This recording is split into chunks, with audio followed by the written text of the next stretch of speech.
Not to be a hater. Okay, let me be a hater.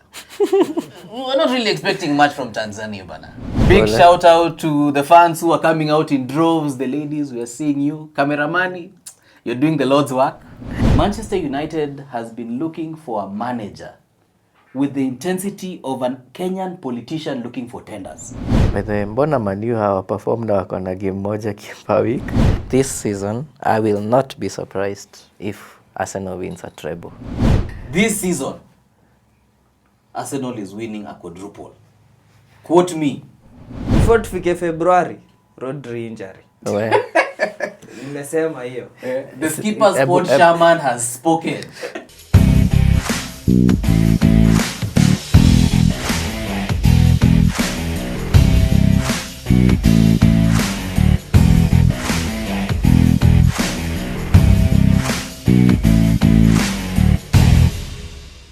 Happy New Year 2026 and welcome to the Skipper's Pod. My name is Michael the Jazz Man and today of course joined with the best. To my left is none other than Dishu Mwenyewe, the Arsenal skipper, and to my right, you know him, you love him, none other than Dr. Andy Troyes. Gentlemen, welcome to the show.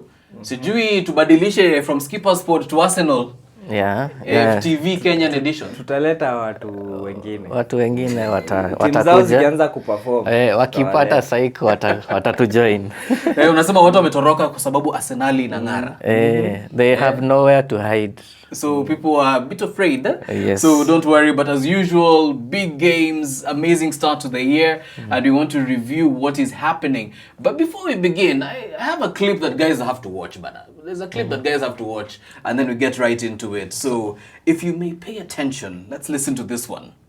Why did the goalkeeper have to go and do the work of the fullback? Mr. President, I think I was caught in the heat of the moment and thought I could defend, but Mr. President... Where had the fullback gone?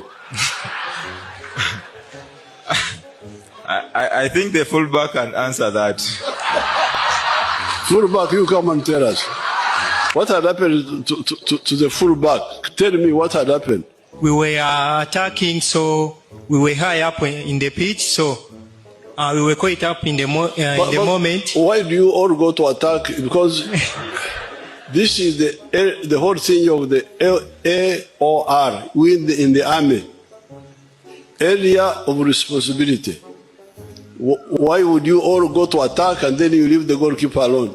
Yes, so ladies and gentlemen, as you have seen there, that is M7. Our beloved M7 from Uganda, lecturing the national team, Uganda Cranes, during the Chan competition when they did an error that was questionable, which is typical to football.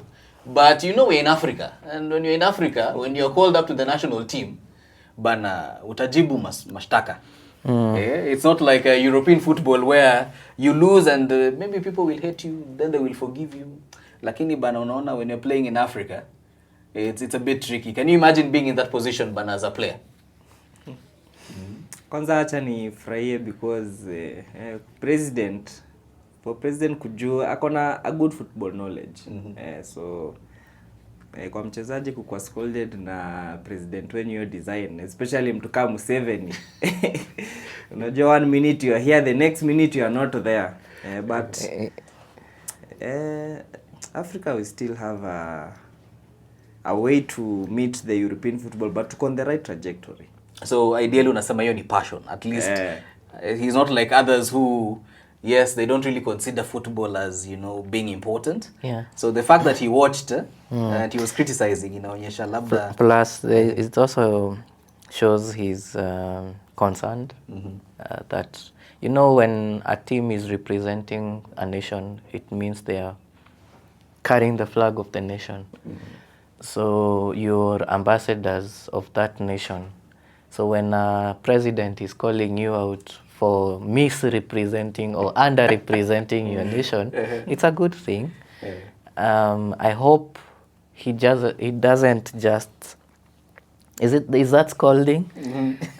Scold them, but also invest in grassroots football, making sure that they prepare for the next tournaments of World Cup and AFCON and even CHAN, so that it's not just those who are playing at the moment, but also you're taking into consideration that you need to be able to prepare for future. You guys are very sober, by the way. Yeah? You've looked at the positive of it. Me, I would be shaking in my boots, bana. Even unapata nimedisappear, nimeenda jela. Of course, inaweka pressure kwa players. Next time you're going to kick the ball, unakumbuka Museveni. Bana, hapo unaweza kuwa na performance anxiety, bana. I know, yeah. Unajua, any mistake I will make, bana. Kidogo naweza fungwa niweke kwa jela, bana. Yes, My normal team inaniuliza, hey, where did Michael go? So unasema hiyo Museveni aliscold watu. Unajua kuna a country inaitwa Gabon. Kuna president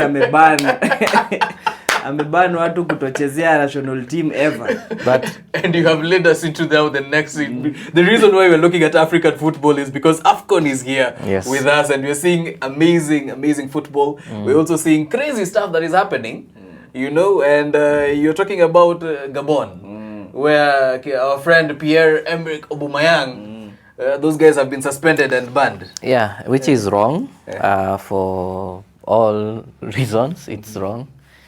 I think FIFA may sanction Gabon for government interference in football. I don't know. We should have had a Gabonese. Are they called Gabonese? Gabonian. Gabonian. Gabonian. We need two people from Gabon. we need someone from Gabon to tell us what they feel about it. Gabonite. Yeah, I don't think probably the government wants the best for their national team. But they're doing it in the wrong way. Yeah, but how you do it must also be in line with the spirit of the game. Right. Yeah. And that is just one highlight of what is happening at AFCON. I will throw it back to you guys. What has been your, standout moment from the competition so far? I think ukiwatch AFCON, you can tell the difference between players who have been exposed to the European leagues and those when are just playing in the local leagues. So you can see there's a different class to it, and especially in Africa, una notice it's like in Africa football is being played in the west na north. So watu wa south, east, okay, central Africa wako a bit better, but east and south, sana east, they are struggling in terms of football. So unapata Africa football giants ni north na west. Why is that the case? I think hizo countries may invest in sports. Yeah. As in general, so from grassroots to even mpaka ukuju. So unapata they have academies, wako na inroads. So I think wame support local football. Jato unapata majority of local players wanatoka hapo wanaenda kucheza kwa leagues in North Africa ama in the west ama in the south. So hiyo ndo naweza sema it's a bit different to the east. Sisi east in terms of especially football hatujai support vile sana compared to teams ziko from countries from the west and the north. Okay. Sisi tunahitaji pesa ikuwe promised ndo watu wakuwe na hiyo. And I like that CAF gave East Africa an opportunity to host the next AFCON. Finally. Yeah, I hope we will not just be hosting. At least Uganda, Kenya or Tanzania can make it maybe to quarters, at least quarters. But as Andy says, football in Africa is really a West and a North Africa affair. Hata zile teams zimebaki kwa round of, zenye zimeingia quarterfinals, yes. You can already see Tanzania, Uganda, who are representing East Africa and a bit of Sudan, walishatolewa. So East Africa needs to do better in terms of investing, not just in facility. I like that we are building facilities, and the next AFCON is going to help that a big deal. Rwanda has already done Amahoro Stadium. Uganda has Hoima now, although it's a bit small, but a very modern stadium. Talanta is coming up very well, one of the best in Africa once complete. But we need more. We need more. In Kenya, for today, we should have had an international stadium in every county, so that look at the quality of stadiums in Morocco. South Africa is doing very well also. But if you had an international stadium in every county, you can comfortably host World Cup without a lot of hassles. And of course, other infrastructure that helps to complement the stadiums, because you also need good road network, air transport, good hotels, to be able to, stage such events. But then infrastructure is one bit. And then the players are another important component that needs to be taken care of. Grassroots football, he talked about it. As we speak today, we should be preparing for 2042 World Cup. Si kutakuwa na yeah, so that wale vijana wa 9-year-olds sahi put them in that, a situation whereby they are able to train in the standards of France, England, Germany, He talked about the caliber of players playing in the West, and you can see it because watu wanacheza European leagues are shining in Africa. Why is that so? So if we are able to put them in such situations, then I think we have, we can do it, and we just need to be deliberate about it.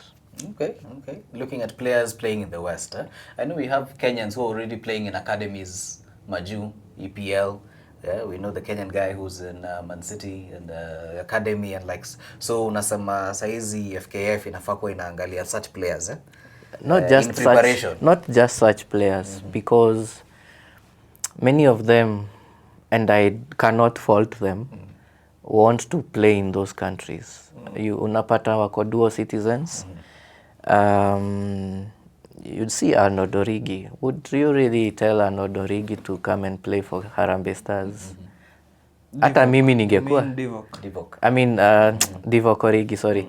Hata ningekuwa Divock, would I really want to play for Harambee Stars? Patriotism, man. He's patriotic to is it Belgium or what? Yeah. Let's nurture. We have the capacity. You can get the best of the coaches from the West to come and provide that environment. If it is in infrastructure, give them what is given in the West. I said we have to be deliberate about it. So it depends on whether the government want to invest in such. Yeah. Interesting. And when you guys are talking about, development of football in Africa and seeing the impact, well, in AFCON, we're seeing teams that have players who are in the West or players who play in those international leagues outside of Africa actually doing pretty well. Like one case example, Nigeria. Those guys are dominating, but who will be able to stop Nigeria at this moment? Your momentum wako nayo sahi. Yes, and is crazy. Yeah, and notably, they finished their group with 9 points. Algeria the same, and they are clashing on Saturday 10th. Very nice fixture. Egypt, Ivory Coast. Ivory Coast is the defending champions. That's another mouth-watering clash. Cameroon, Morocco, then Mali, Senegal. So you can see it's a West and North Africa affair. Okay, will we ever get there? But hopefully, we will. Looking at what Tanzania did. But anyway, not to be a hater. Okay, let me be a hater. We're not really expecting much from Tanzania, bana. Considering, I'm still perplexed at how they ended up in such a competition without winning. You see, Tanzania qualified for round of 16 as the worst among the best losers. With only 2 points. With only 2 points, yes. So that's dismal, and it's really, what does that speak to the quality of AFCON? Well, okay, yeah. Questions there to be answered as well. And it's very embarrassing for us in East Africa as well, considering that our representation is somebody who was the worst, yeah, but the best among the worst.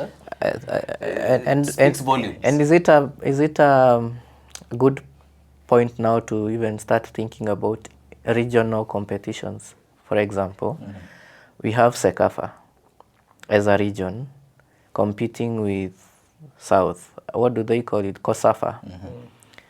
And then there is also the North, the West. The best players in the SECAFA region put together. I mean, it could be interesting to look at that. It's a way of developing the sport in Africa. As a former player, what do you have to add to that? Politics.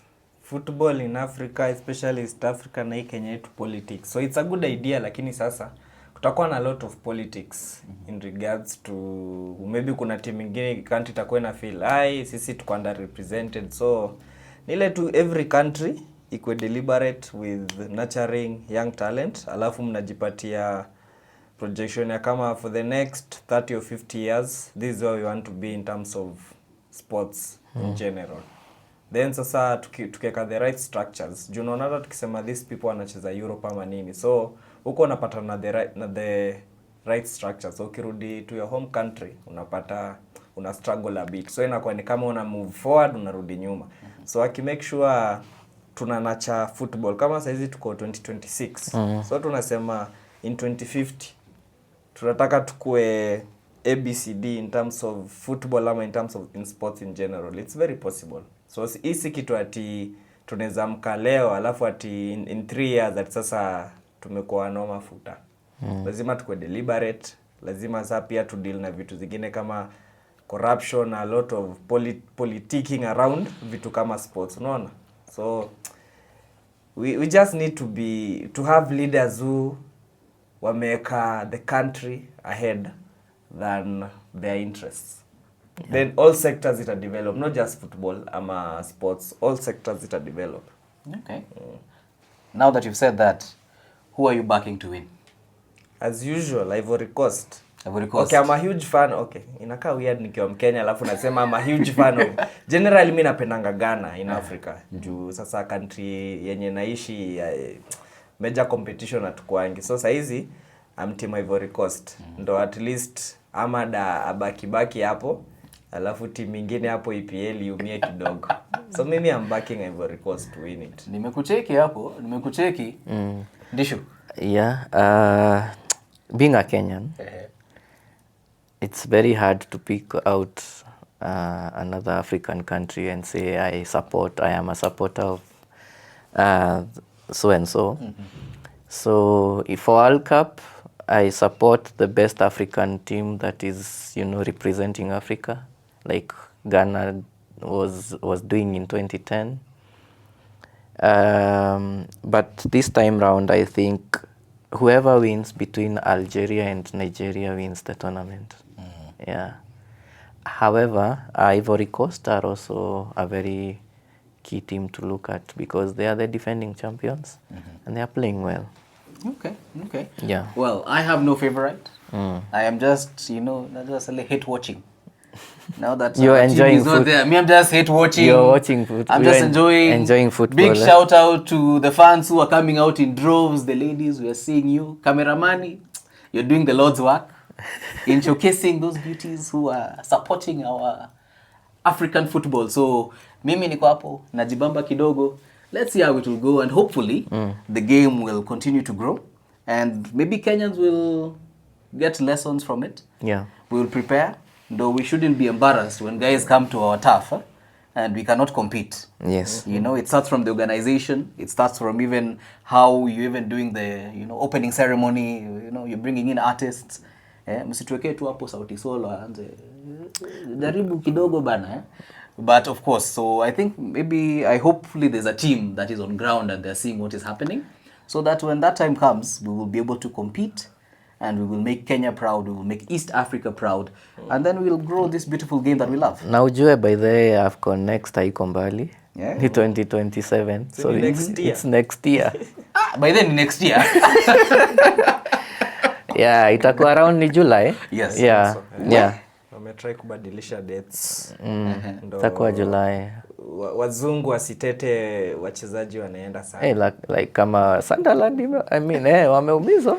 Lakini bado wanagombit. And they are doing well. Anyway, I was expecting was deep. But they're still guys are trying to show that also sisi tuko sawa. Wamehold sana. That is good, man. But before we preempt and move to the EPL, one final thing. I have a trivia for you guys. Okay? Simple. Can you name me top 10 highest paid African players currently? Ukisema African players in regards to what? African in origin. Playing... Nasema in regards to which sport? Football. So ni lazima kuwa natoka country ya Africa ama Yes. kuna Africa descent na anachezea country. He represents an African team. So usiseme Saka. So currently. Yes. Top 10. Oh my. Hapo ndeka Salah. Uteka Salah. Salah Okay. kwa hiyo list. Salah kwa hiyo list. But ako kwa list. Salah is number 4. Salah is number 4, earning roughly 350 to 400 a week. Ndeka Mahrez, hey, you're on fire. Number 1, 820,000 to 930,000. Na hiyo unajua si dollars. Na hizo si Kenya shillings. Waambie Kenya shillings tukijaza kwa hii podcast inajaa all over. Hakimi yako kwa hiyo list. Hakimi. Hajafika. Sadio Mane. No, amefika. Of course. Amefika. Ako number? Hakimi is number 7. Okay. 7. Ako 220,000. Sadio Mane. What is this Nigerian striker? Mane pia yuko. Number 2. Hapo nimeshapata top 2. Na 630,000. huyu striker wa Nigeria anaitwa Osimhen. Nyewe, there's a reason mbona mko hapa. Osimhen is number 6. 250 na to 510. Mamush. Yes. Yes. Ako. Amesema. 295,000 wako number 5. Okay. Tuendelee. Mnafanya vizuri by the way. Lakini naona mmebaki na like 4. Tupe hint sasa. 4. Of which regions? 4. Which region? Which region? Amad Haya, tuanze Amad Diallo. Mbeumo. No. Kijana hajafika bana. Na hajafika. Ahmad. Ngapi mani? Ahmad. Na more than Okay. Hajafika bana. Haya, Hajafika. piga hints basi. Haya. Senegal. Oh, Mendy. Hiyo story bana. Yes. Angalia African 170,000 to 210,000. Ako number 10. Hiyo ndio trick. Ako number 10 by the way. African players wenye wanacheza Saudi League. Mendy ako number 10. Mnataka hiyo hint ingine? Ghana. Acha nione which Ghanaian. Currently playing, Ghana. And don't think EPL. Sinajua si EPL. Kuna mchezaji. nimeuma nje. Okay. Pate ama. No. By the way. Is it nini? One of the Ayu brothers. Nipatie hint ingine? La Liga. Which Ghanaian? Pate ndo the only Ghanaian najua anacheza La Liga. Aya, tuambie basi. Which is the other Ghanaian playing in? Haya, ngoja tutarudi kwa huyo hapo. Huyo mwingine. Ivory Coast. Na kwa Saudi. Bana jo, Saudi nani anaonanga vitu? No. Nani anaonanga Saudi League? Haya, so number 9. Inaki Williams, Okay. Athletic Bilbao. Oh, yeah. Oh, by the ali switch. 180,000. So tuanze number 10, Mendy, Senegal. Si ndio? Saudi. Number 9, Inaki Williams, Athletic Bilbao. Number 8, Frank Kessie, Al Hilal. Awe wako Saudi. Saudi. Number 7, Hakimi. Number 6, Ozime. Number 5, Marmoush. Number 4, Salah. Number 2, mulisema Mane. Number 1, Mahrez. And that is part of the top. Number 3, you to take up our comments. Okay. Now, Yes. Who do you think? Who do you think ako hapo? Hint yenu ni Senegal na ako Saudi. That is top 10 highest paid African footballers internationally. Ukipatiwa bana 820,000 pounds ama euros utafanyia nini? Mbona unataka kututempt sahi? Why are you? Mbona unatuweka Nataka kuona my true colors. Why are you tempting us bana? Weekly. Mnipe kwanza ndo Alafu ndio. kuniambia We will see your true colors. mnipe. Sawa, man. Now, that is African football. Moving on to one of the most watched EPL. To the most watched league in the world. Actually, it is the most Nashangaa watched. one of the most niko like 180. No, si lazima tukue kati ya Hapana. kuna mafans wa La Liga hapa bana wanaangalia bana. Kama Helix. Kama Helix bana. Lakini Helix is one in bana. a... Kuna La Well, Liga how huko, many do you know? Bundesliga hapo bana. Wanasema we hata sisi tuko bana. Hakuna. So, ideally most watched EPL. Yes. New Year. The elephant is still at the top. And it is still remaining at the top. Lezi imetulia. Pali inafaa. Yeah. But we have seen amazing games. Tumeona pia very interesting things happening. But one of the things that I really want to talk about today is very simple. Tunaona there has been something interesting happening with managers. Yeah. Inakaa Transfer window imefunguka. transfer window ya managers imefunguka bana. Because just recently tunaona Chelsea did the thing. Maresca. Man U finally, after people crying did the thing. So we are seeing that there are managers that are coming in. Yeah. Since this season ianze, 6 managers have lost. Washaenda. Yeah. 6 managers. Yeah. So the question is, what are your thoughts when it comes to this swapping of managers, right? Particularly, wacha tuanze na enye tuliona the latest casualty of what has been happening is Manchester United and Ruben Amorim. Because we know that since Fergie, Man U has been really looking for a replacement. Yeah, Manchester United has been looking for a manager with the intensity of a Kenyan politician looking for tenders. Since Fergie left, Man United are on their 11th manager, Darren Fletcher. There have been, I think, 7 permanent and the rest ni either caretaker ama interim.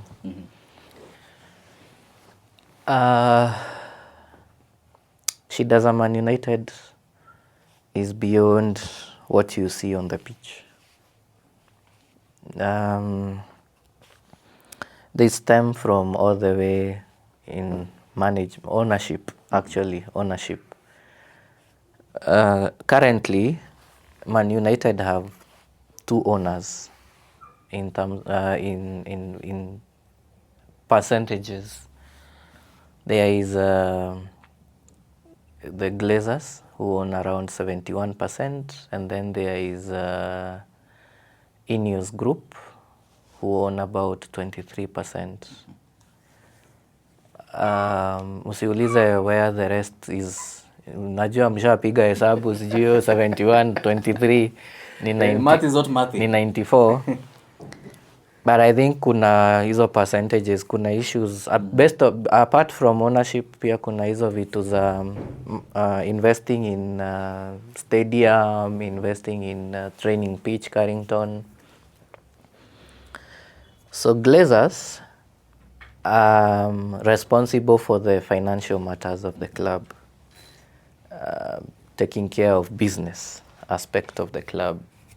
Ineos with Jim are responsible for the sporting aspect of the club.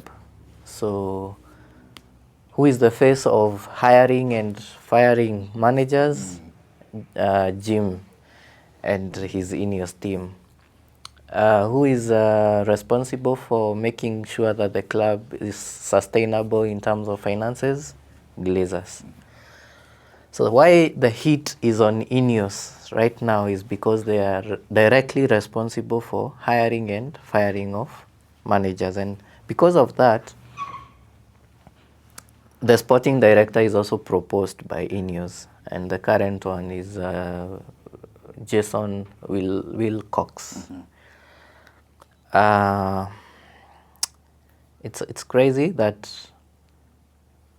all this has been happening. Amorim, when he was at Sporting, had a win rate of about 71.2%, and that dropped to about 32% when he came to Man U. Actually, 39.7. Yeah. Why has he been performing that dismally? Is it because it's not Sporting and now it's Man U? I don't think so.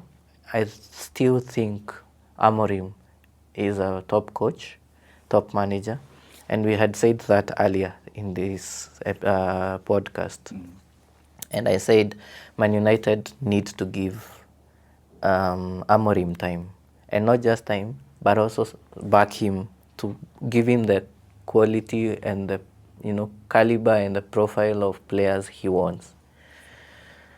You cannot judge a manager if you're not supporting him, if you're the board. Yeah, so why Amorim was sacked is basically because he was tired.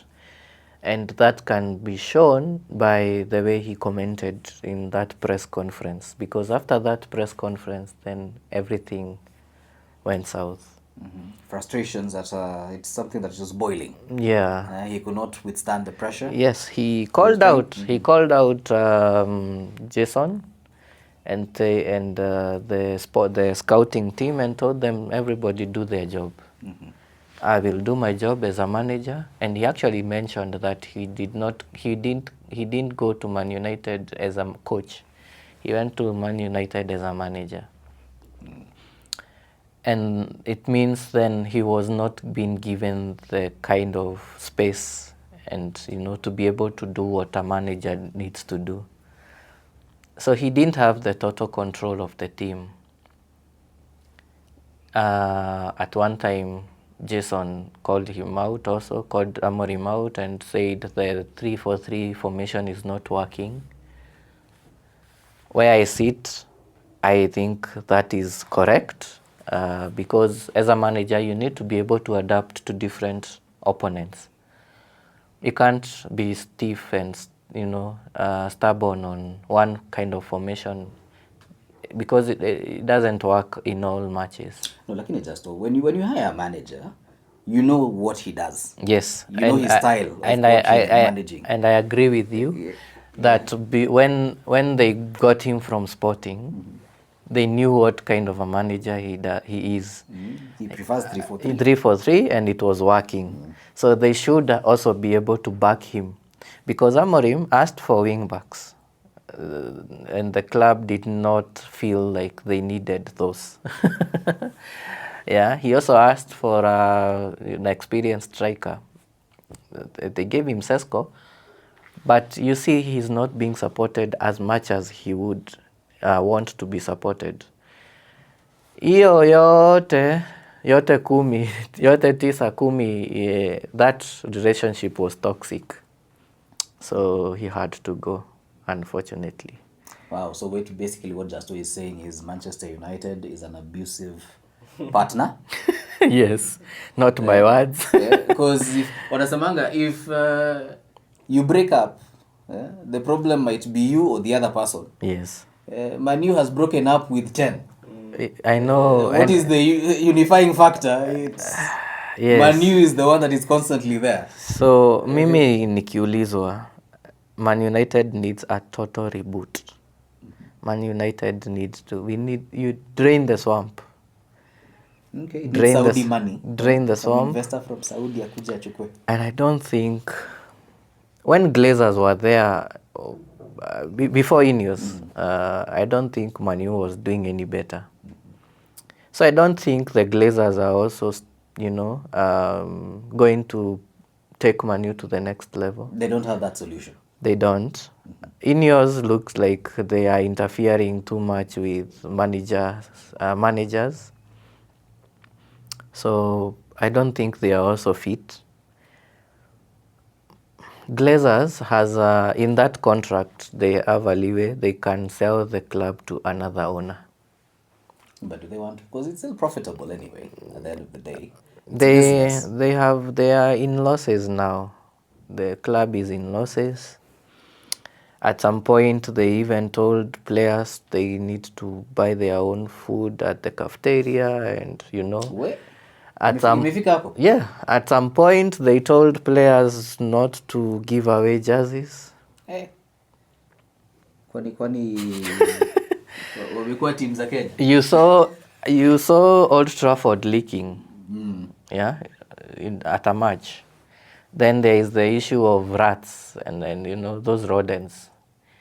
Ineos, Jim had to invest his own money to have to rehabilitate the Old Trafford and Carrington.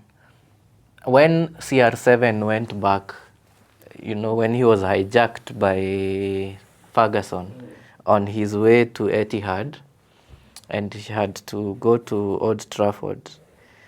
After that season, he spoke. He said that Manu is still where he left it so many years later. And they were not happy. And I'm surprised even some of the fan base at Manu supported the club, really. CR7 is a legend. He was saying that because he likes the club. What did they do? They removed his, what do you call it? It's not a statue. The mural. Yeah. An emotional reaction. Yes. I mean. Signs of a toxic partner. So I think Man United needs a total reboot. A total reboot. Interesting. To be able to go back to where Ferguson left it. But the interesting thing you've mentioned is you talked about vile unafaa kupatia manager time to grow. You need and to the give manager money the support and the kind of players he needs. And the backing, right? Yeah. Because if you're looking at the stats as well, overall in all competitions, right? You see Amorim has won 25. He's played 63 matches overall. Of those 63, he has won 25, he has drawn 15, he has lost 23. Right? So that gives him a win percentage of around almost 40%, right? Which is below average.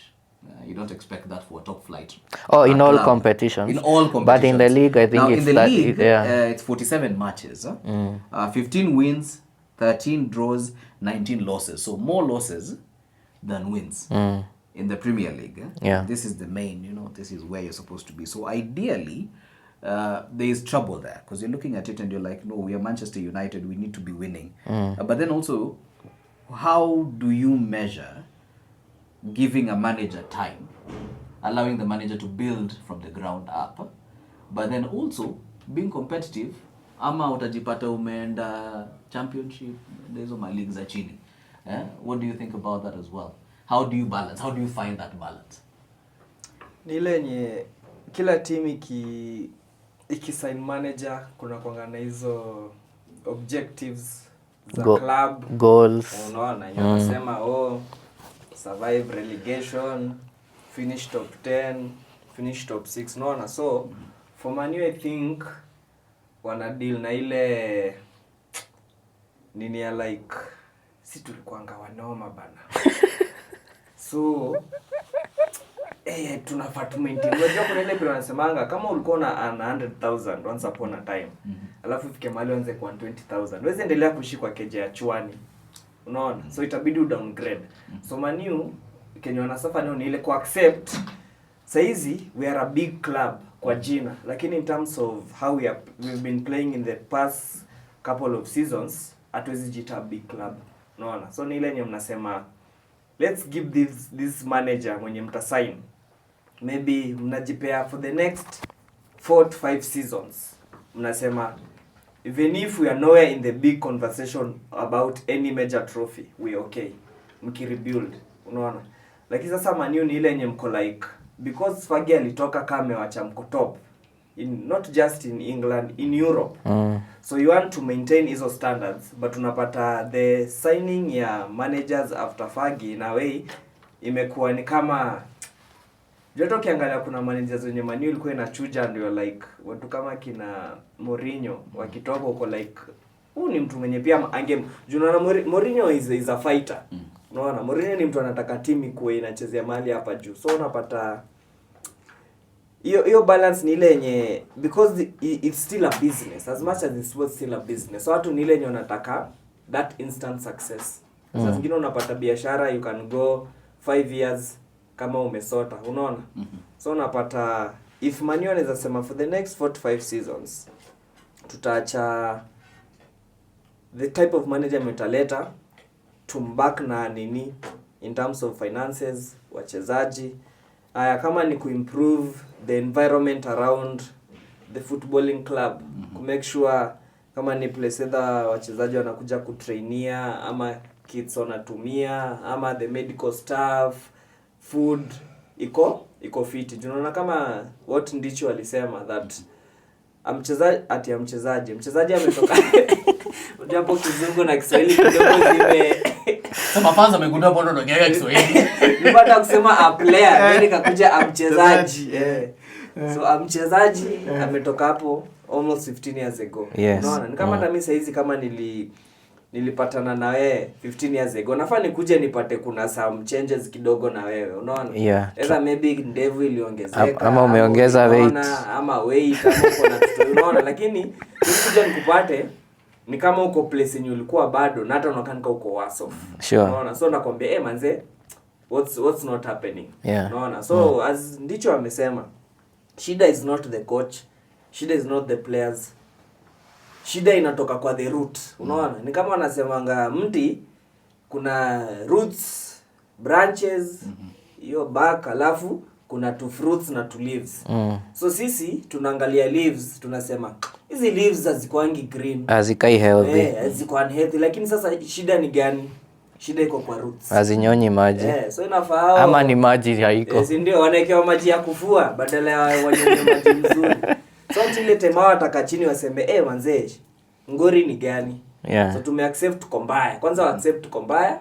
Alafu sasa kama saizi nilikuwa naongea na some Manu fans anasema yani tuko mbaya na tuko bado top 10. Yani hao wanaona it's good. So maybe pia wamekuwa number. Ama when the owners wanasema yani we in our worst season and we are still just yani sijui Chelsea imetocha sijui na points gap. So like FA ikuwa hivyo. Unaona? Inafaa mkuwe hapo ni Arsenal, Man U, kina Chelsea, kina Liverpool, kina Man City. Ile yenye points aziachani na like ati sijui ni massive. Unaona? So hiyo ndo the issue tu. Owners wakikubali yenyewe tuko mbaya, so tuanze from the ground up. Okay. Interestingly, we saw also in the same period. Tunaona si Amorim mwenyewe ameenda. Si ndio? Tuliona pia Maresca ameenda from Chelsea. Now their stories is very interesting. Kwa sababu unapata Amorim ndio has had a hard time. He's not been winning. Tumeona win percentage yake 40% below average. We're looking in the EPL alone, he has lost more matches than he has won. Now coming to Maresca and Chelsea. On paper, this is a guy who's performing. One, amewapatia 2 trophies. Already won the Conference League? Yes. And the FIFA Club World Cup. World Cup, even though your World Cup is still tunaiangalia we talk about it with a pinch of salt, considering it didn't have everyone there, and then also things like that anyway. But still, that's a trophy nonetheless. Yeah. And finally, they beat the defending champions, like The European right now, European champions right now. Yeah, And Nani PSG. waliwachapa. Yeah. Right? Now, that shows that the manager has been doing something right. Right? Yeah. And if you're looking at the statistics, out of 92 matches managed, he has won 55, giving him ideally a win percentage of slightly over 60. Yeah. Okay? About 70-something%. Yeah, so he's there right now. Why let go someone like that? What is the logic? Amorim tunaweza elewa. But Maresca, do you think that Chelsea reacted was it did it make sense? Does it make sense to let go of someone like him? It makes sense. Juu kitu ya kwanza ni for these managers inakuanga ideally wote wanaangalianga sana inakuanga performance ya manager EPL. So ukiangalia Chelsea the last couple of matches in EPL they have not been performing well. So that's the first thing. Alafu unaona these owners wanakuanga like if you are the big six in EPL, you need to be also competing with the fellow big six. You need to be in the same conversation. Unaona? The other thing pia nilisikia Maresca kidogo alikuwa wanakwaruzana na the medical staff in terms of players recovery time ama nini. So nasikia sijui kuna period sijui ni kama wanasema alikuwa anachezesha wachezaji wenye medical staff namwambia asichezeshe ama isa nyingine yako like so hakukuwa na hiyo relationship vizuri between yeye pia na the medical staff na pia slightly na the owners. Pia ilifika mahali sasa pia yeye akaanza kupiga mdomo kwa media akisema I think kuna certain game walicheza I think walikuwa na poor run of results then I think walipiga Everton I think some 2-0 then alisema online that mimi nimekuwa na the worst 48 hours like sasa alikuwa like before nilikuwa napashwa sana so saizi I have something tumeshinda unaona so ni hiyo tu yenye like unapata za manager inafika mahali like hakuna that flawless relationship between manager, medical staff, owners. So hiyo ndo the major issue. Unaona ukiangalia saizi relationship ya between Arteta and management unaweza pata ni kama tu like you can clearly tell this is a family. So kwa hizi teams zingine unapata kunako ka disconnect. Yenye kama maybe Maresca anakuja anambia medical staff but there mi nataka hivi na hivyo ananiambia so huyu ananiambia nini mimi ndio manager medical staff anakuja ananiambia Maresca kitu Maresca kwa like huyu ananiambia nini unaona so hiyo ndo the main issue but I think majorly ilikuwa because of the poor run of results in EPL sana you can even give them 3 trophies in the previous season but this season ukuje underperform they still suck. So these guys sacked what was his name Andres Villas-Boas after winning Champions League. Same to nani Tuchel. AVB lakini alienda before. Fine, but okay he was instrumental. But that one you know locker room ndo walifanya. Hata kina Tuchel lakini Conte. But pia management ilikuwa ownership ilikuwa tofauti that time Abramovich sahi ni Todd Boehly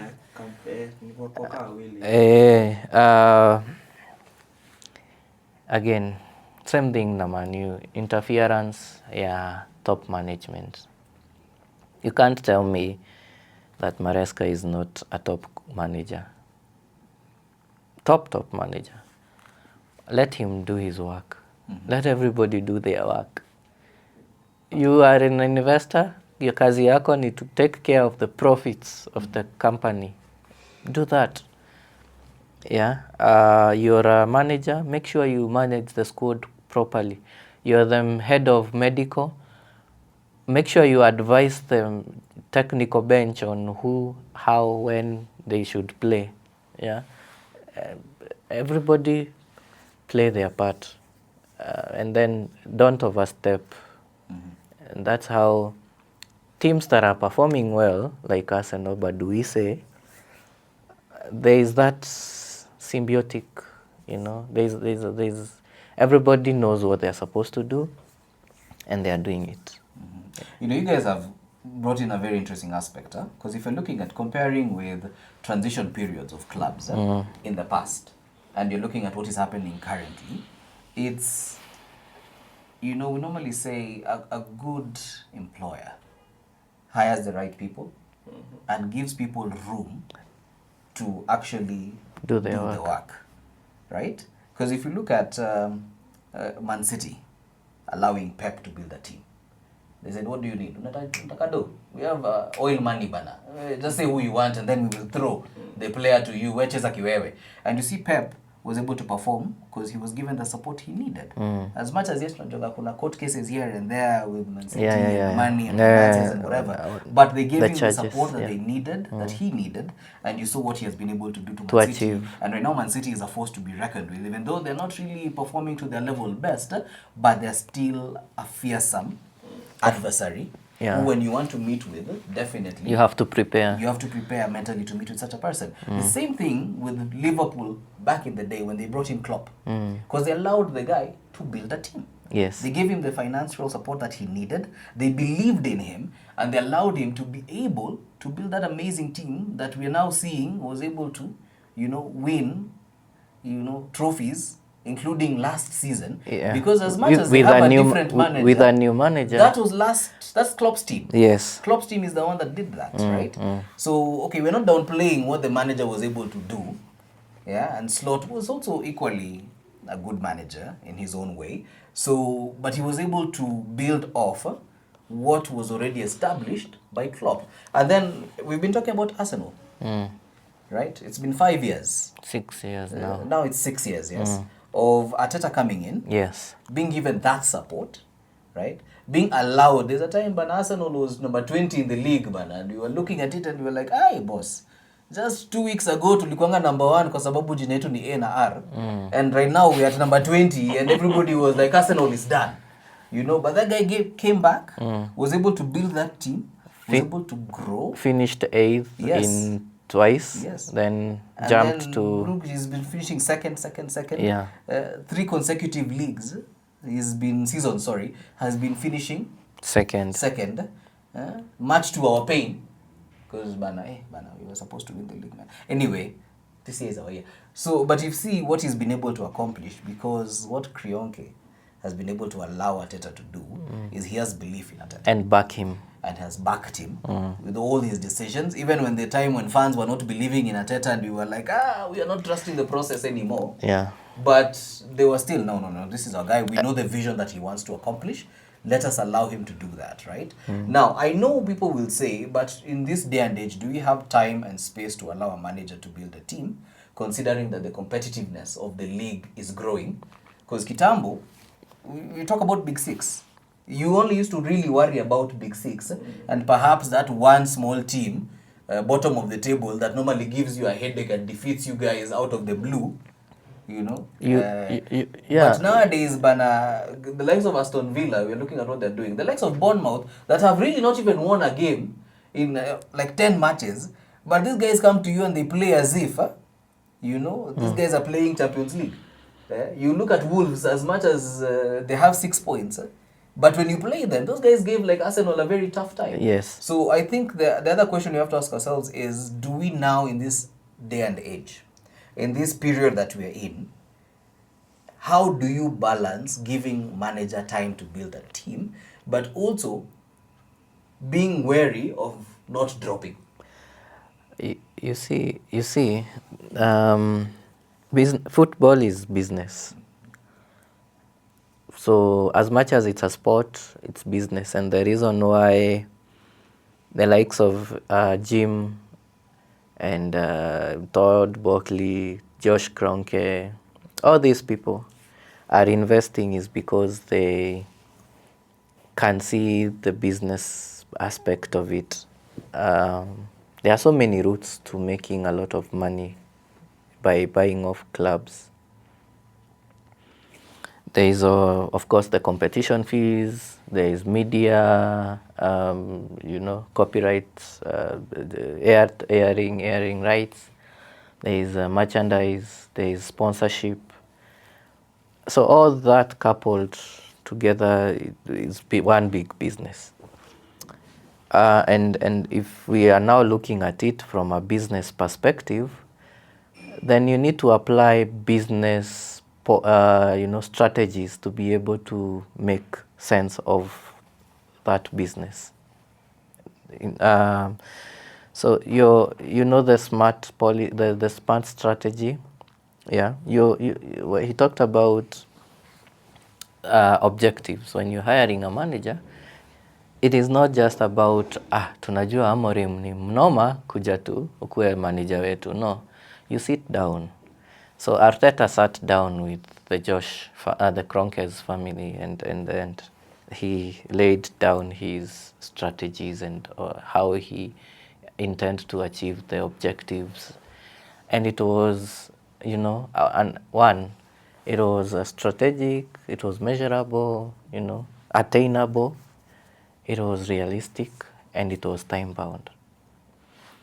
So hapa kwa realistic, you have to be realistic in the way you look at all these things. Manu, it is not realistic that they are going to be title contenders next season. So what do? Get a manager. Give them, your goals. What do you want them to achieve? Give them a time frame. Are those things that you are telling them to achieve attainable? Look at that. Then back that person to be able to achieve those things. Give them the right resources and the right space to try out the different things, and give them the right people around them. Because another thing that really you should factor is there a good relationship between the sporting director and the manager? Because for the case of Manu, there is clearly no relationship. I mean, there's a relationship, but it's not working between Amorim and Wilcox. So bring people who can work together. Arteta and Berta are doing a very good job, and that's how I don't think there is any Arsenal signing that flopped from last summer. Mm-hmm. Yeah. No, all in all, I think at the foundation of it all is, for me, is allow managers to manage clubs. Owners, wache hiyo kazi, managers. Stop coming in and trying to second guess everything that they're doing. They're there for a reason. And then at the end of it all, when you allow them to grow and be who they are, then you'll start seeing results. Because at the end of the day, you might have these knee-jerk reactions that you're seeing all over the place and replacing a manager here and there, but you're basically just putting a band-aid on a wound. And at the end of the day, you're not treating the illness. Yeah. Hapo unapata hapo ndo sasa uta exchange like 11 managers or 11th manager just looking for that right person, and at the end of the day you're not going to get him because umekata. And since we're on the topic of managers, we have an FPL team, ligi yetu ya Skippers Pod, and the link is appearing somewhere on the screen. Again, we will not say where. So we would like to see you guys as managers as well, because tumeona si rahisi. Si rahisi. But the beauty of the FPL league is hakuna mtu will fire you. Utabaki tu hapo na hiyo team yako yenye inachapwa. Wewe ndiye owner. Wewe ndio owner. Na wewe ndiye manager. Manager. So join in and use the link that has been shared, the code that has been actually displayed on the screen, and let's see how good you are, FPL, and enjoy this beautiful game and put yourself in the driver's seat, so that even as you're criticizing these managers, at the end of the day, you know how difficult it is to manage a team, and at least maybe you'll give them a bit more grace moving forward, sindio? So tucheze kiwewe alafu tuone. Now, as usual, when we talk about FPL, we talk about manager of the week, and this is not manager of the week W-E-E-K, but W-E-A-K, yani mwenye alimanage wanyonge. Now this time we're going to do it a bit different. We're not going to look at the manager of the week of who we are here. We're going to start with your manager of the week when it comes to EPL. Yeah, we have seen weak managers get removed. So, according to you guys, who is your manager of the week so far, looking at the game weeks that we have experienced? So we are talking about game week, 20? So the couple of game weeks. Let's Kama go to venye maybe 18, wanakujaga 19. wanasema, so undo manager of the month. Oh, Yes. nini festive fixtures. Festive fixtures. Who's your manager of the week, ideally? Wacha basi tuangalie. Let me look at December. Mimi naweza sema okay, those sitaki kunini hivyo juu amejaribu but Nuno huyu manager wa West Ham like PSG has been playing badly hizo the last round of fixtures amekuwa akicheza. Ni ile tu yenye you play nice football, Yeah. you get chances and then you end up losing the game. So amekuwa na run of they played recently against Forest, they were leading, they lost. They lost against, of all the teams, Wolves beat them 3-0. Yani Wolves got their first win through West Ham. And then also they were playing, they drew with Brighton, surprisingly. Yeah. So ni yule yenye he has potential to perform better, lakini unaona kama timu kama Wolves hiyo tangu season ianze walituonyesha kwa, lakini unapata timu kama West Ham, ideally West Ham hajai kuwa timu yenye ina fight relegation in any season. Unaona most of the time unapatanga either wanachezea hapo mid table hapo hivyo, that's where they usually play. So for me manager of the week naweza sema Nuno.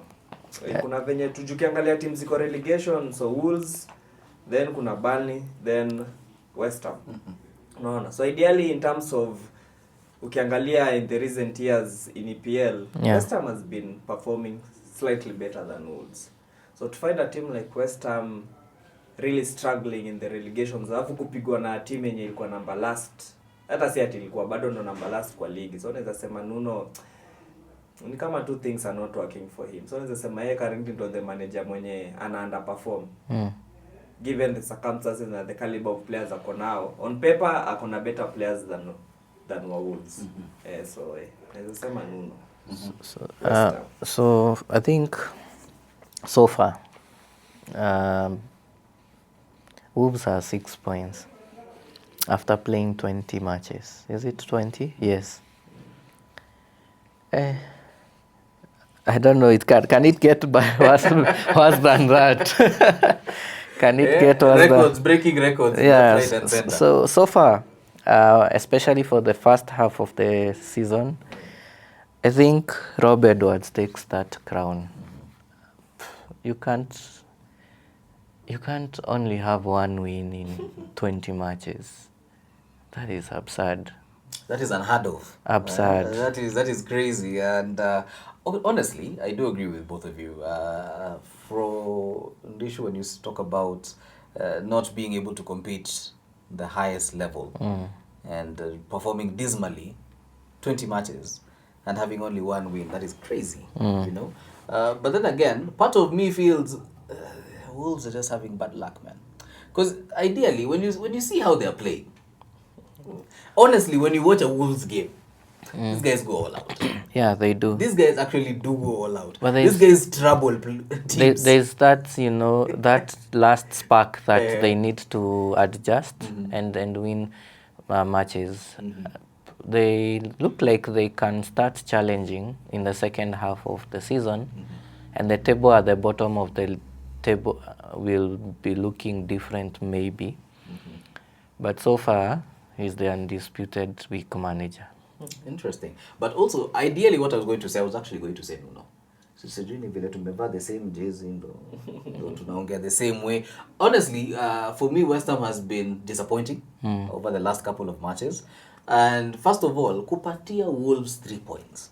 And giving them classic 3 points. If you watch the game, it was like watching, if somebody had told you Wolves is a team that is number 20 and that they've only gotten 3 points and their draws, you would not believe.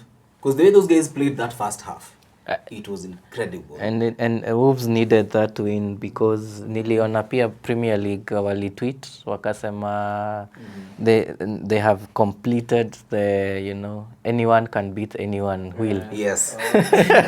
Finally, bana. So, Yeah. ideally, is as much as yes, you're saying Wolves is not a strong team, but if you're being beaten by Wolves, bana, yeah, But that says a lot. That says a lot about you, bana. Wolves also deserve to win matches. But we're not going to excuse you, bana. You have said they have been playing well. They've been playing well, but they've been losing at the end of the day again. So, ideally, I think they met a weak team that day. mnyonge alipata mnyonge. Yes, West clearly Wolves deserved to win that match. Yes, they did. Yes, they did. Yeah. Yeah, so Nuno bana hapo anafaa kujiangalia vizuri because I think if he continues that way, relegation is in their future.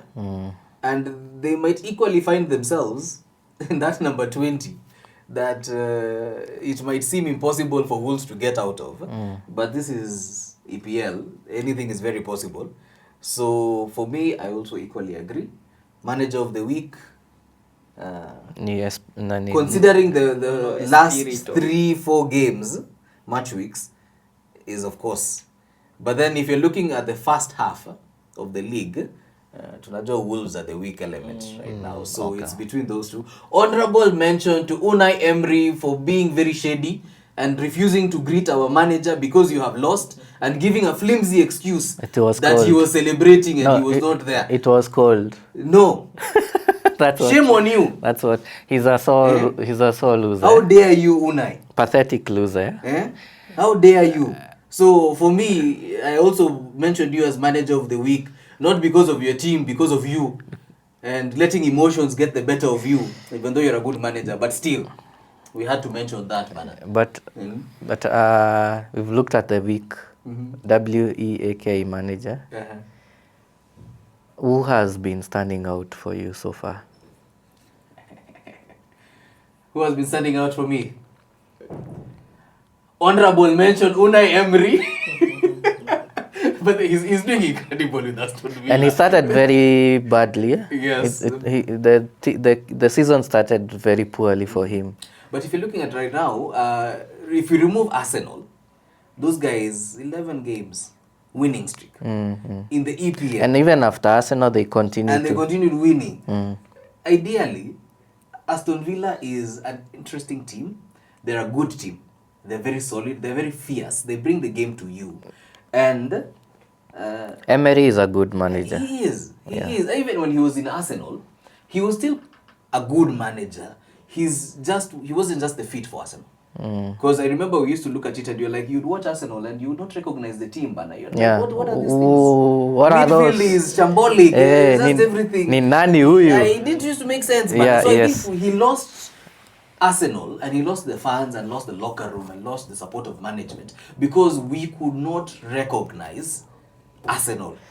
Yeah, to be able to manage teams like Arsenal, Chelsea, I think also, Man U, you have to have the DNA of the club. Toma, you go your list. Hata Man U. Because why they are where they are is because bado wako na nostalgia ama tuseme they are still having the hangovers of Ferguson. So what they need is to look for another Ferguson. And Arteta is another Wenger. He has the DNA of the club. The fabric of the club is in his DNA. So that is why when we watch Arsenal today, we see Arsenal as we knew it. So that's why Emery could not survive at Arsenal. Interesting. For me, standout manager, nilikuwa nang'ang'ana kuangalia jina yake ndo ni get the correct pronunciation, lakini bado unaona it's a French word. So it's the Sunderland manager anaitwa Lebris. hiyo the first one ndo nilikuwa nataka Hiyo nimeavoid. Yeah. So for me naweza sema yeye ndo my standout manager because ukiangalia what he has been able to do with Sunderland, especially at home against everyone in the EPL, A promoted side. no. So with minimal finances. Do I remember when they signed around 15 players in the beginning of the everybody were like, oh, they'll go back down, you know, you don't just go ahead and just change a team overnight. And to really convince a person like Shaka to come and play for a club like Sunderland, newly promoted. So he has really done a great job at Sunderland, even right now when they're still missing some players in AFCON. I think some will be coming back because some of the teams have been removed. So for me, huyo ndo anaweza kuwa, because what he's doing with little finances, it's a lot compared to some clubs which have massive investments and they are not really performing. So yes, Unai is also in the same conversation, but for me, I can't really put Unai there because Unai has a bit of experience in EPL. He has played there he has coached there for a number of years. So for this manager to come from Championship and to go toe-to-toe with every team in EPL, that's really outstanding. Yes, Sunderland, that's a good job, bana. Mumefanya daktari ongee kizungu. That tells you guys are very good, man. Lebris reminds me of Ranieri, Claudio, when he won with Leicester in 15-16 season. Yani unatoka tu kwa chini na unakuja na unapata talent alafu una compete. So yeah, big shout out. I think he's of exceeding expectations. Yes. I'm sure akijoin wakikuja EPL, I'm sure objective, I might be wrong, but I'm sure objective ilikuwa kubaki, survive relegation, kubaki ligi. So saizi kama ni wale watu wanachezanga FIFA career, hapo wameandikiwa exceeding objectives, expectations. And it may be a good thing, and a good challenge for them, because Sunderland, should they find themselves playing Europe next season, they will need to do a lot to bolster their squad, because si rahisi. Uliza Chelsea, mbona Man U hawa perform na wako na game moja per week? Yeah, so imagine playing Europe and the league at the same time. And that's why when Aston Villa, the season ikianza, the reason why they were struggling is also because of juggling between Europe and the league. I think they have been able to find a formula that is now working for them. Yeah. So wewe umekuwa Sunderland, mimi nimesema Aston Villa, na mimi pia sasa wewe Sunderland. Wewe ungesema Arteta bana, ndo tumalize hii kitu bana. Hapana, Arteta is meeting expectations. Acha kwanza kitu tunasema. Arteta is meeting expectations. Like ideally with the squad that he has been given, the backing that he has, the facility that is there, the tradition that Arsenal is and has, you have to deliver. Right? Because so, umekuwa number 2 for 3 seasons in a row. What else? But history buffs will remember the last time Arsenal was number 2 in 3 consecutive seasons. They won the league in the following season. Habari ndo hiyo. Another thing is during Arteta's tenure tulitolewa na Champions League. Bayern, I think, quarter, and then last season tukafika semis. Ino season ya finali bana. So this season, expect Arsenal in the finals. Whether they win the trophy or not. Tunataka kushinda. We want to win everything. We want to win everything bana. The ladies showed us how to do it. We have to do it now. But I think this is a bold statement that this season I will not be surprised if Arsenal wins a treble. Habari ndo hiyo. Editor, your soundbite. No, and I'm also one-upping you.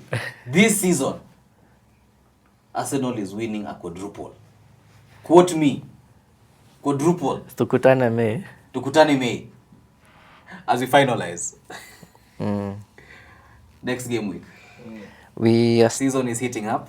We are still in game week 21. Yes. So Matches kwanza zinafanyika very soon. quick nini? Quick predictions. Quick predictions.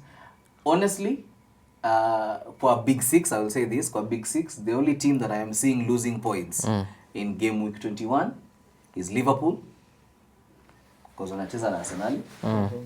But for every other Big Six, wanashinda. wanashinda. So juu bado tuko kwa game week 21.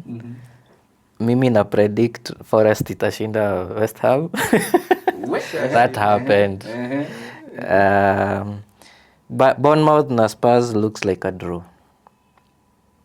Brentford na Sunderland looks like another draw. Bournemouth and Spurs Bournemouth might finally get their first win in matches. They may, by the way. Spurs are not been good. But Bournemouth pia hawajakuwa sawa. They don't defend, wanaenda mbele. They attack you so much. Yeah, so and now juu ya hiyo wanaweza concede. Palace na Villa, I think Villa will win away. Everton, Wolves, Everton will win. Fulham, Chelsea, looks like another draw. City will beat Brighton. Burnley na Man U, nayo ni ngumu. Man U wako in transition. Man U In transition. Burnley may win. I said it. Newcastle Leeds, Newcastle win. And of course, Arsenal will beat Liverpool at Emirates. Arsenal, by the way, the last I checked, wamepewa win probability ya 62% against Liverpool. If you are betting people, eka over first half. Dr. Andy. Mi na agree na wewe, lakini though naona a lot of hizi games zenye ziko naona we might experience a lot of draws kwa hizi games zenye ziko juu zinakaa ni tough matches, but then easy matches juu majority ni teams zinakutana zenye either zinakaza sana ama ziko out of form. Juu kiangalia kama Bournemouth, Spurs inconsistent, Brentford, Sunderland, they can either score a lot of goals or watakaza.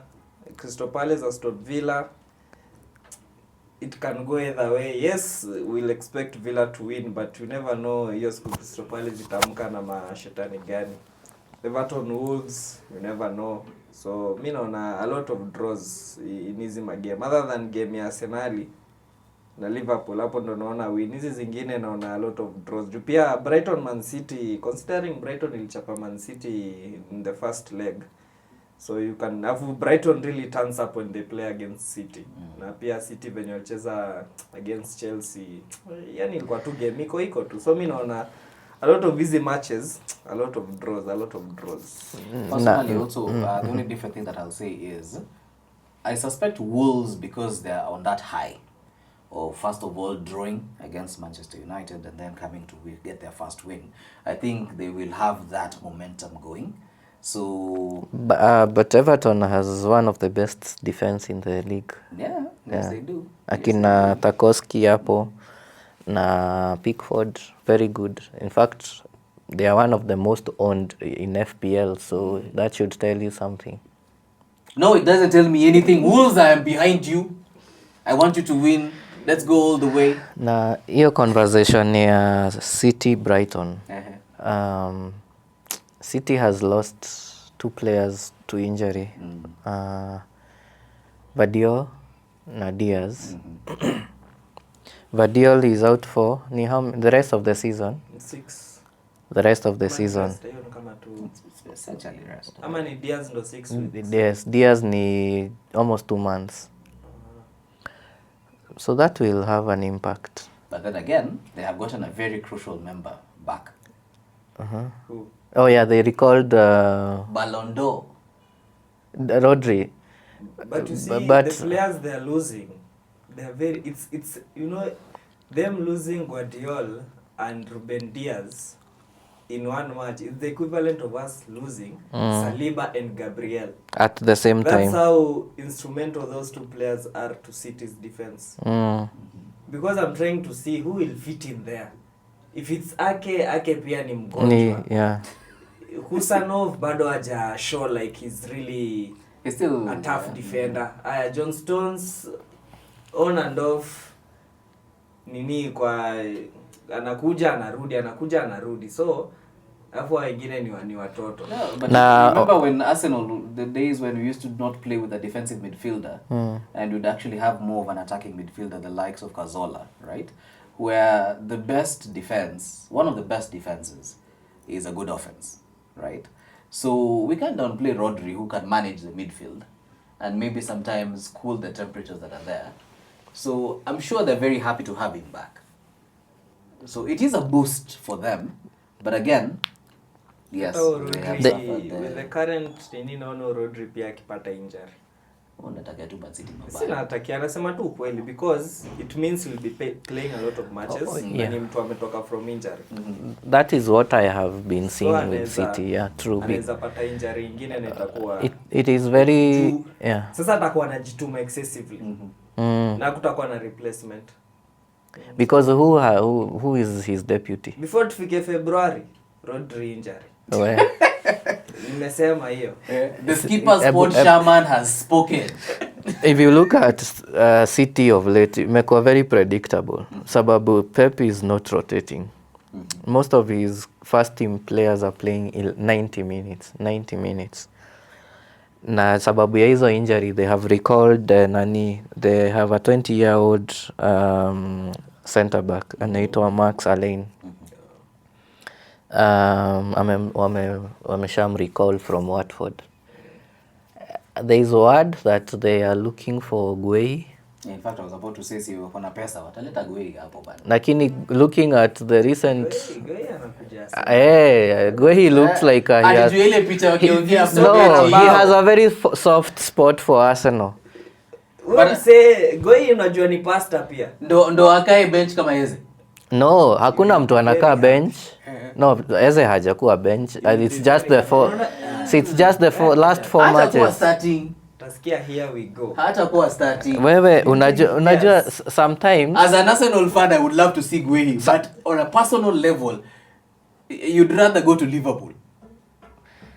I think our players kuna vile They want to be part of something great. not just that, maybe they are fans. You know, you could see how Eze was happy to come to Arsenal.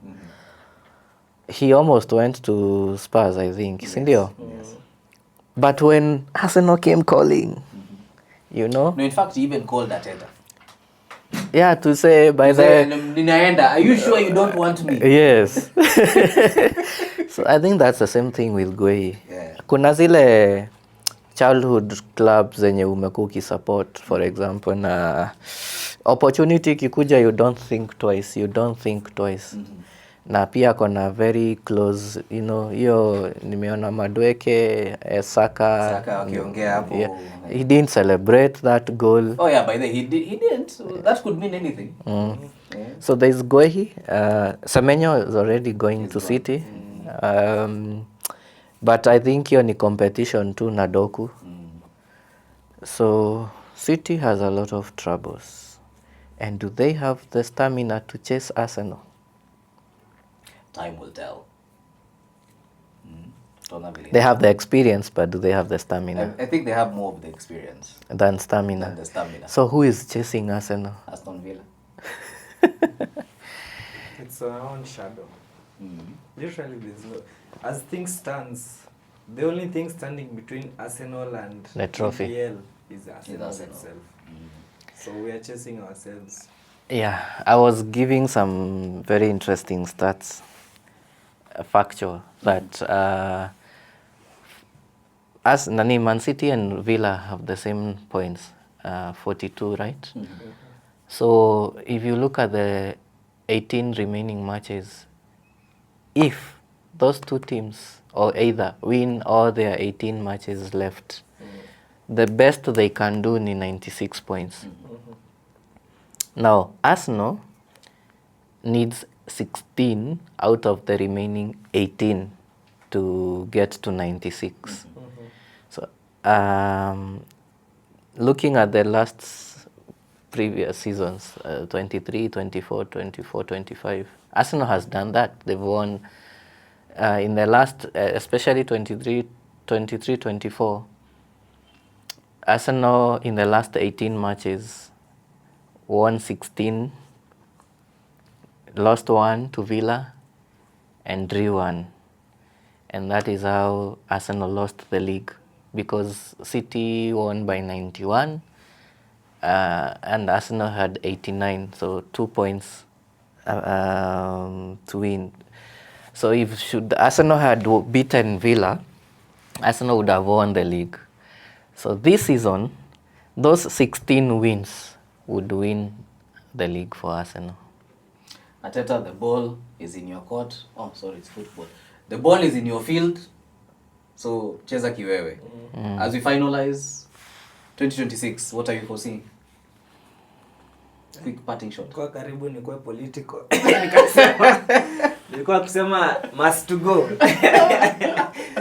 Lakini sisemi ni nani, lakini mnajua jamaa anafaa must to go. So, katu tunaweza mtoa mapema the better. Lakini 2026 may expect Arsenal to win major trophies. Niliambiwa watu mtaani naenda kuprint jersey. Naandika champions hapo nyuma. Naivaa from Monday to Monday. Hata sioshi. Ni kutoa tu kuweka hivi marashi rudi. I expect a treble this season. Come shine.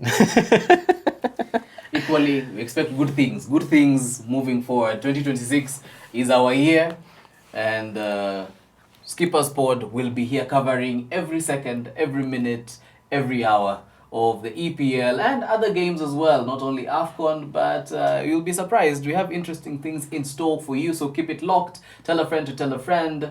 The place to be, the podcast to listen to, that show to watch that is about sports is the Skippers Pod. I have been the jazz man, Michael himself, joined in by none other than to my left, Ndishu, the Arsenal skipper, and the doctor who has been in, Dr. Andy Troyes mwenyewe. Unataka tumalize kabla tu shout out FPL managers. Unataka kushout out FPL managers? Yes, kidogo tu skippers. We told them to join. They have been joining. The I know. Arsenal skipper ameamua anataka kuwasikiza sasa, so na mimi nilikuwa na sign out. So pole.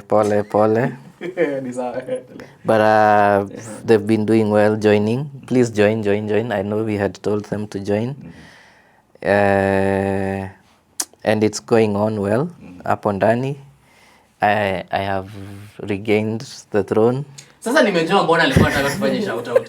Nimeona. Lakini sawa, endelea. But Nani is giving me a run. Malin FC.